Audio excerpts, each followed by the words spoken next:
What's going on, Jerome's beautiful Tuesday? Birds are chirping and stuff, and it's time for another Vikings news dump. So, top story of the day yesterday was Bradbury finally being released by the Minnesota Vikings. Now, I know a lot of people are thinking, okay, how come the Vikings couldn't get a draft pick? Well, I mean, the market wasn't there. It's not like Kwesi turned down a pick, and it is kind of weird that you would think that even though Ed Ingram, younger, but performance-wise hasn't been up to snuff, you think that they would have gotten something for Bradbury as opposed to Ingram, but props to Kwesi for getting a 6, which the Vikings promptly turned around and got Jordan Mason. Woo, good times, man. But with Bradbury, I don't know. It's like you wanted it to work out. It just didn't. First-round pick, NC State. I feel like the Vikings stuck with him longer than he probably should have, right? So after the first 3 years, he was the worst center in the league, and they extended him, right? So I don't know. Like, I do think that they did hope that things would turn out a lot better than they did, but they didn't. All right, so no muss, no fuss. Wish him the best. Looks like he's probably going to join the Patriots or something. Who knows? But the Ryan Kelly era is on. And plus, you do have to respect Kwesi for making the tough decision, because even though Bradbury on the field, pass protection-wise, he was popular in the locker room. He was a team leader. The O-linemen loved him, but it's time to make a change. Right? The Vikings' weakness was that interior offensive line. I'm glad that they finally did. Also, Vikings could always use some help at cornerback, despite re-signing Byron Murphy Jr. We'll get to Murph. Murph is a value, man.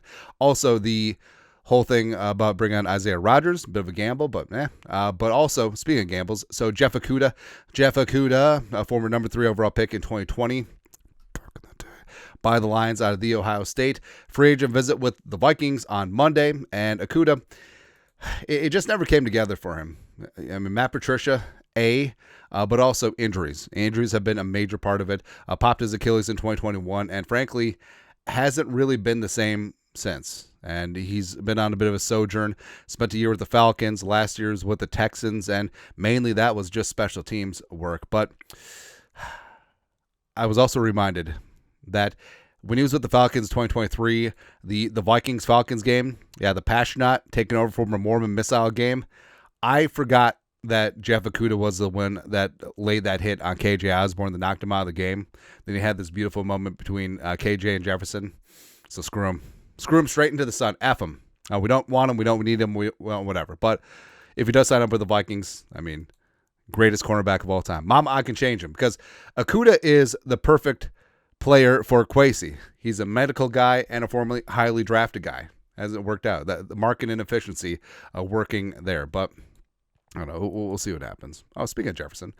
So next-gen stats. I like these because, I mean, stats don't lie, but they can be fudged just a little bit. Cooper Kupp has generated a league-leading 476 yards over expected when aligned in the slot since 2021, despite missing 18 games over that span. Now, of course, 2021 was the season that he won the Triple Crown with Kevin O'Connell, Wes Phillips, won the Super Bowl MVP, all that stuff. Kupp now joins Jackson Smith and Jigba, who led the NFL with 956 receiving yards from the slot last season. Now, since 2021, you got Jefferson up there too, at plus 416. Now, I have a gut feeling if they take out Kupp's Triple Crown season 2021, Jefferson is the leader, and it's by a lot. I mean, again, these numbers, the numbers say what they are, but the time frame is just so convenient, right? Do the last 2 years for Cooper Kupp. And I did see another advanced metric that showed that in terms of separation per route run, Cooper Kupp was last amongst qualifying receivers, which, I don't know, like Darnold does need some separation from his receivers. I hope that Seattle improves their offensive line, but maybe not too much, because we don't need, actually, maybe we do want Darnold in the playoffs. Just being mean and petty. And I won't back down. Speaking of next-gen stats, next, Jordan Mason. Ooh, we got the roll on the bank shot, baby.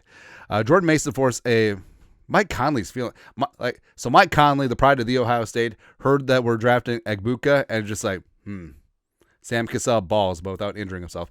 Jordan Mason forced a missed tackle on a league high 37.3% of his carries last season, minimum 150 carries, which is which is good.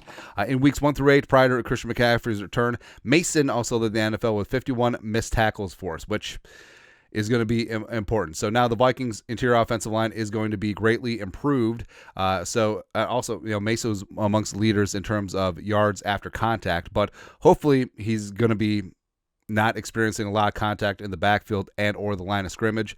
Hopefully he's downfield, but this is what's great. Like, you cannot arm tackle Jordan Mason. Like, he is 221 pounds of pure muscle and sinew, and he's going to get after your ass. I think he's the perfect complement for Aaron Jones, and I frankly can't wait to see what the Vikings running game is going to be, because over the last 3 years of the Kevin O'Connell regime, even with Dalvin, even with Madison, even with Aaron Jones last year, like, they weren't able to run the ball when they wanted to.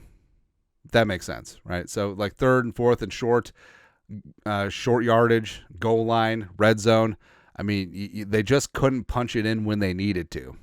All right, and that's a sign of a great team, because it means that you control the clock, you control the tempo, you control the trenches, everything like that. That's what's really important. Jordan Mason's going to be huge along with that offensive line. Also, so we've been trying to spare you, and here's the thing, like, if we were purely just going for like clicks and numbers and stuff, we would do 17,000 Aaron Rodgers videos every single day. And trust me, we've definitely made a meal out of some random topics before, for sure. But I don't know. I'm just exhausted by this whole, well, Rodgers would talk, but I don't know. Burt Breer joining the Athletics side. Execs mixed on Aaron Rodgers. He's on the downside, and the guy is still a beast. Aaron Rodgers' washed-up narrative has gone way too far. Is it a little frustrating for the teams involved having to wait for the four-time MVP? Sure, but the New York Giants and Pittsburgh Steelers wouldn't be waiting for him if it wasn't worth it, nor would the Minnesota Vikings even consider him. And this is where we run into the problem. Saying Rodgers has lost something doesn't mean he's lost everything. Those who studied him last year will tell you he hasn't. I watched basically the majority of like his offensive snaps just to get a feel. Like, obviously the Jets had a disaster season, but was it all in Rodgers? Like, he was missing a lot of throws. The generation of power deep as well as outside the numbers simply is not there anymore, and that was Rodgers' bread and butter from back in the day. Those outside the number back shoulder throws, like, that's his throw. But he can't do that anymore because of age and or Achilles. But he's healed up. You willing to bet on that? Yeah. Those who studied him last year, blah, blah, blah. Then they'll add that while the guy who was once the best quarterback in the league, allegedly, may not be that anymore, he's still the best available quarterback, and again, certainly worth waiting for. I mean, being the best available quarterback right now is like being the tallest Korean. Congrats on being 5'7". All right. Hey, congrats for being slightly better than Russell Wilson. It's ridiculous. It's just really stupid right now. Is he what he once was? No. But does that mean that he's good? No. Like, he is not a top 20 quarterback right now. And I don't know why you would move heaven and earth if you were my quarterback, because he's not going to play for free. All right. And, people have speculated, well, that's why the Vikings have structured their contracts with the cap space this year. They're just going to go after Rodgers. Why?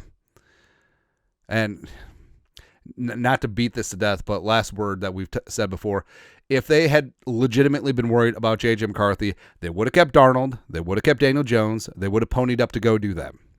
Or they just would have tagged Darnold. It makes zero sense why they would let Darnold and Jones and Nick Mullins walk out the doors and then be like, oh, Aaron Rodgers, we just changed our mind. No, it's dumb. It's stupid. Speaking of Daniel Jones, so this is also from Burt Breer. Daniel Jones, I'm told, picked what he saw as the better chance to win and keep a starting job as Daniel Jones signed with the Colts. Pretty similar deal to what the Vikings reportedly offered him. If he went back to Minnesota and J.J. McCarthy turned the corner in the coming weeks and maintained that momentum in the spring, given that the Vikings just took him 10th in the 2024 draft, it had been hard for Jones to dislodge him from the lineup. Anthony Richardson, conversely, is at the end rather than start of his window to make the team that drafted him his own. So, the Colts are not the Vikings in terms of roster on paper, on purpose. Sure, it's an easier division. Sure, Richardson is probably easier competition than J.J. McCarthy. But if the Vikings were legitimately concerned about McCarthy, they would have done everything to keep Daniel Jones. Like, they would have paid him $20 million. Or, like we said, they would have tagged Darnold. So I think that it shows that Daniel Jones and his agent know, like, hey, this is J.J. McCarthy's team. They're invested in him, and I'm just going to go elsewhere. Where, I mean, if McCarthy wasn't the guy, like Daniel Jones could have had a great opportunity here in the great state of Minnesota, but he didn't, so he's gone. Next, Schefter. So another big story yesterday was Derek Stingley Jr. Getting paid. A record deal. Texas All-Pro cornerback Derek Stingley Jr. has agreed to a 3-year, $90 million extension, including $89 million guaranteed. They can't just give him a fully guaranteed deal. Actually, I bet that was part of the thinking, where ownership is like, well, we don't want to set a precedent of fully guaranteed deals like the Vikings did with Kirk Cousins. $1 million in incentives? Sure. At $30 million base pay per year, Stingley is now the highest paid defensive back in NFL history. The quarterback market has been completely reset, and he definitely did reset it. We don't have that. Wait, let me find that, because we got the cornerback numbers up. I'm not even going to edit this out. Just enhance. Jeff Okudah. Oh, there it is. Oop, there it is. All right. Because the cornerback market, Stingley signifies a very large jump in the cornerback market per year, because it was just last week that J.C. Horn got paid massively, $25 million per year, and you're jumping it up 20%. Wow. So, I mean, props to the agent. Props to, how are we down? Props to Stingley as well. I mean, he is a grade A alpha cornerback. So is J.C. Horn. But what's noteworthy here is that Byron Murphy Jr. is tied for 14th highest paid cornerback in the league at $18 million per. And everyone had pissed and moaned about the contract. But guess what? Oh, it's exactly the same as Adobo, Carlton Davis, and Charvarius Ward, 3 other free agents in this cycle. All right, so the sticker shock of like, $22 million for Murph. Now, it's not. It's 18, and it's perfectly fair market. Murph is happy with the deal. Vikings retain their cornerback 1, and everything's good to go. Also, I love that Jared Alexander is still the 5th highest paid corner in the league. It's so dumb. It just really is dumb. Something that would not be dumb. Oh, we skipped it. Hold on.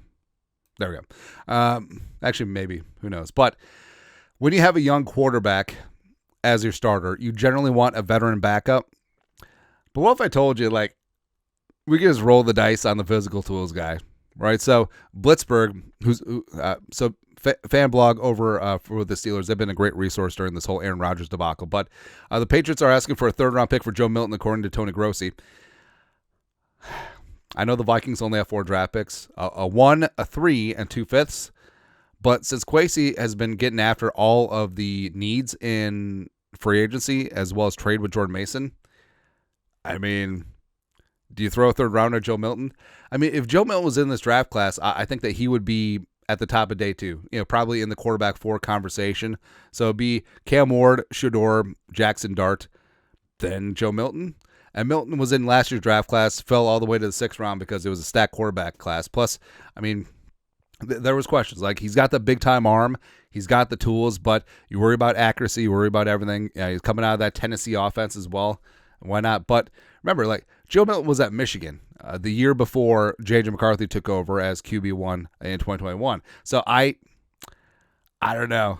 Like, something intrigues me. And obviously there's going to be demand for him around the league, as well as it being a down quarterback class. But a 3rd rounder, I mean, if the Vikings had their complete suite of draft picks, this is a no-brainer, especially if they would have had that extra 3rd-round comp pick from Kirk Cousins. But I don't know. Like, the Vikings do need to address a backup quarterback, but you want that veteran, or do you want the project in Milton? Because I think that Milton just is toolsy enough to make things super interesting. Like, do we want Joe Milton or Ryan Tannehill if something ever happened knocking on all the wood to J.J. McCarthy?